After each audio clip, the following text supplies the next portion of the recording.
All right. We are going to get into your market report updates for May 2025. We are getting into that segment now. All right, we're getting into our Indianapolis market reports, which I've already alluded to. Let's get this kicked off. Mike loves the Indianapolis market report, so I'm going to leave this one up to him. Let's have you scanned through any of these? Should we give any teasers? What are we going to get into here? Do you know? Have you looked? I have briefly scanned them. I haven't looked in detail, so some of this is going to be as we kind of start to analyze it. Some of this is going to be fresh, but I have looked at it. I will say I can't wait to see what your doom and gloom predictions are going to come true or not. We're going to start it off. We're going to start it off right now. Okay. So as the last 3 months, because I've been trying to track this, the last 3 months we've discussed this. Mike loves the doom and gloom. I do not. I've never once indicated that doom and gloom is coming. I don't know. Maybe I did on the first time I mentioned it. I don't know. But without a doubt, and I could have added this to our economic updates on the front end of this podcast. Probably should have at least mentioned it, but I know that we've just beat it to death over the last couple of months, and I'm pretty sure the viewers are annoyed at watching us kind of fight back and forth on what's happening here. But without a doubt, if you're paying attention to the news, you know that we are still slipping more and more into and I hate to use this word, but more and more of a buyer's market. Prices are continuing to come down. Supply is getting higher and higher by the day.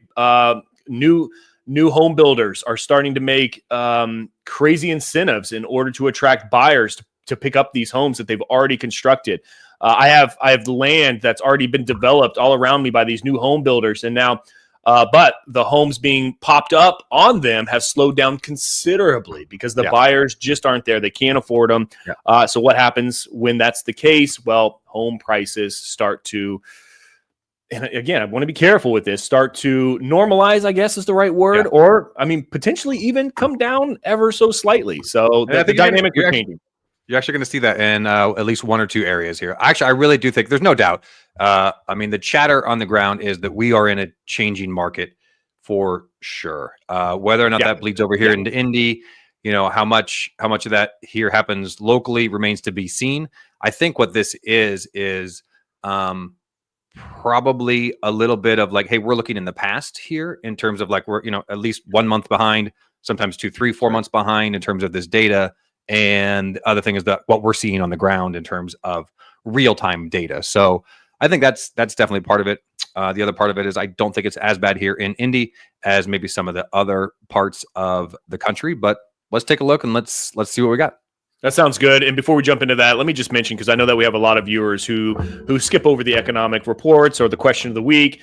Mike and I did not plan this wardrobe. Okay, so if you're just tuning in, I just had to mention it one more time. This is just by happenstance. So this was not planned. This is it. This is it. Okay, all right. Continue with Indianapolis. All right. Well, let's jump into the market insights for the rental data for Indianapolis. Okay, so really kind of stable here. So a number of homes on the market, 1147. That's up slightly. Let's call it 4% month over month. That's probably seasonality. So nothing to be concerned about there in terms of a 4% increase in number of active homes. No big deal. Average rental price continues to creep up month over month, just about a 1% year over year, 5.37%. I'm happy with that. If I'm an investor, love to just see year over year numbers go up. Days on the market is a little bit disappointing. I will say that 47 is not terrible, but it's May and we should start to see that go down. And that's actually going in the wrong direction, just ever so slightly, 4% since last month. So I don't know. I'm just so sensitive to that because of last year. It was so crazy. Yeah. I always keep an eye on that. And it is vacancy. Vacancy, can kill your profits. And so such a huge number to watch. 47, not terrible. Nothing like you're going to see in Westfield, but definitely something to keep an eye on.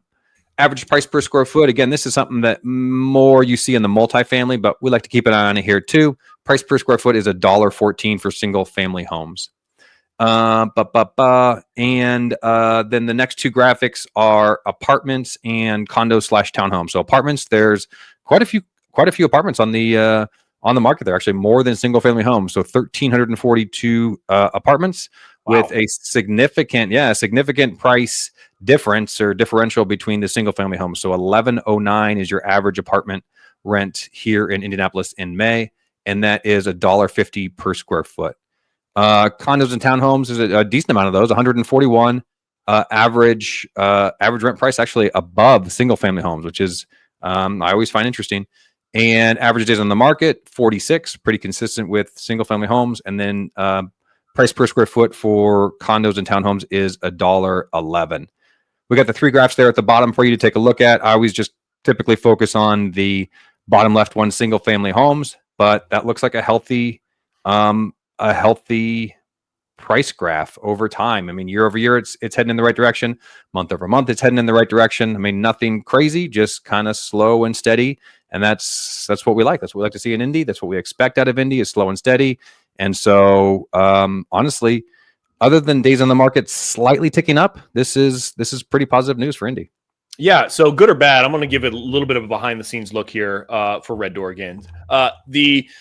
There's been so much new construction happening in the Indianapolis and surrounding areas that I think play a major factor to the average days on market. Maybe not the Indianapolis area as much as maybe some of these outlying suburbs, but so behind the scenes, without a doubt, it's our newer properties that we're onboarding that happen to see a few more days on the market than our ones that are turning that we turn, right? That are turning, the tenants moving out, we're remarketing the property.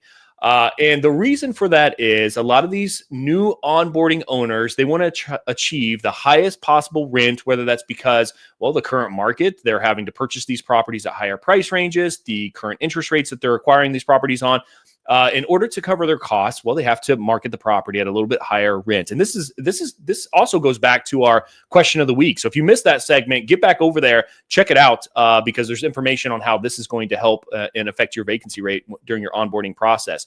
But for those new owners, it's important to listen to your property manager, primarily me at this point, where I have those discussions where this is the market rate.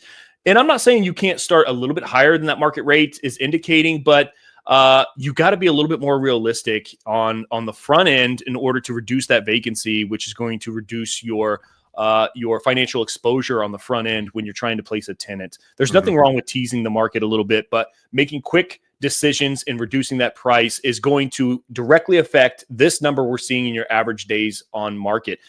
And the reason I give this behind the scenes of the look, because we don't see on average 47 average days on the market, luckily. Now we do approach closer to that with some of our new properties, but luckily our market updates are able to keep that in check a little bit. But certainly the properties that are being turned, oh my gosh, we're smashing that. We are way below that. So and the reason I want to bring this up is because when I see these average days on market at 47 or 52, I'm like, how is that market wide? Because that's not what we're seeing here at Red Door. It's crazy. It's crazy different. I will say, Chris, because I look at those numbers quite a bit, the average days on the market, and it's really indicative of, because I'm always asking, well, why is this one still on the market? Why is this one still on the market? Because what we have is we have the vast majority of our homes we churn through pretty quickly, and then we have a couple, 2, 3, 4, 5 that stay on the market for a long time. That's and right. What it is, honestly, it's owners who are not responsive, who are not in tune with the market, who are not listening to our team to say, hey, we're not getting leads. We need to reduce the price. Nailed it. And we had one example just this week, right? It was on the market forever. Yes. And we finally got the owner to concede a price reduction. And then boom, we leased it up, I think within 3 or 4 days. I mean, it was like instantaneously, like obviously that was and we started we got 3 or 4 or 5 applications right after that. So, I mean, and that's what these market reports are for, is to be able to stay in tune with the market, to realize that we're not just beating you down to take a price reduction. It's so that you are educated on the market, where it is. We want you to know and feel 100% comfortable with where the market is and make an educated decision. And that's why we do these market reports. That's exactly right. And I'm not going to beat a dead horse here, but it's I always go down these rabbit holes, and it's not just, we're not asking you for a price reduction just for Red Door's advantage. It's for yours. I mean, it's a mutual beneficial effort here, and it's not. Can it sometimes be the marketing? Yes, very rarely, but not typically with the way that Red Door is marketing your property. It's not a marketing effort. If those things, if those boxes are being checked, it's being distributed properly. You have professional marketing photos, which every property does. It's not a marketing issue. It is a price issue. All right. So let's move on. I just wanted to mention that because these average days on market are sometimes shocking when I come across them. Totally. All right. Let's take a look at the sales data for Indy. There you go. Okay. Days on the market for sales, 39, which is normally would be good. That is down month over month. Look at that, down 27% month over month, but up 14% year over year. Last year was crazy. So that I don't know, can't do that math real quick in my head, but it's probably, under 30 is my guess, which is crazy. Average price per square foot, 166, unchanged month over month, just up slightly year over year. Average sales price, 256,785. That is up ever so slightly month over month, and then up 2.5% year over year. So we're not seeing the decrease in price here in Indy. Homes sold, again, positive numbers here, up month over month and up year over year, 7% month over month and 6% more or less year over year. So not really seeing really any indicators here in the Indy market of any sort of slowdown, any sort of price reductions. Again, it's not earth shattering, nothing's through the roof, but we're not seeing any negative trends here yet in the Indy market. Slow and steady up and to the right. The price graph there kind of indicates that it's just, steady Eddie there, just up ever so slightly. And then the graph there on the bottom right just kind of shows where the homes fall in terms of value. And if you're just tuning in, we always look at this. So there is a cap that we put on this. We look at this from the investor point of view, and this is for homes that are under $500,000. So on all of these market reports that we're going to go through today, all of them, when we run these numbers, we say, okay, only homes under $500,000. So that does affect the numbers. This isn't Indy in total. This is Indy in total under 500,000.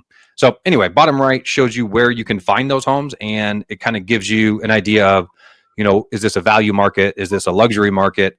And Indy kind of is in between. It's definitely more towards the value market. We have a couple others that are definitely more value oriented, but Indy, 256, I say this every month, is such a crazy affordable average sales price that it is just wild. And there's tons of homes in look at that, 3,600, I think is what it says, in the under 200, another 2,500 in the under 250. So you've got more than 6,000 homes that sold last year under $250,000, which is incredible, really attractive to investors. So, really good news both on rental and sales data for this month for Indy. Yeah, and Mike, you're right. This is investor point of view, which doesn't play as much of a factor in the Indianapolis market as it does in some of these surrounding, as you call them, donut counties, I think is what you said, which I absolutely love it. But so just to give you an idea, so some other numbers that I was thinking about kind of rattling off as we go through some of these, and here's one. So in the Indianapolis, since we're talking about sales, the median home sale price in the Indianapolis area is $299,000. So $299,000 is the median home sale price, and we have it here as an average sale price of $256,000. So not far off, even in your investor point of view. So these are pretty accurate numbers here for the Indianapolis area. Cool. Still affordable. Even if you take off the $500,000 cap, that's so affordable. Exactly. Yeah, it's exactly right. Yeah. Yep. Okay. Good for Indianapolis. Good for Indy. Let's move on. All right, let's keep it going.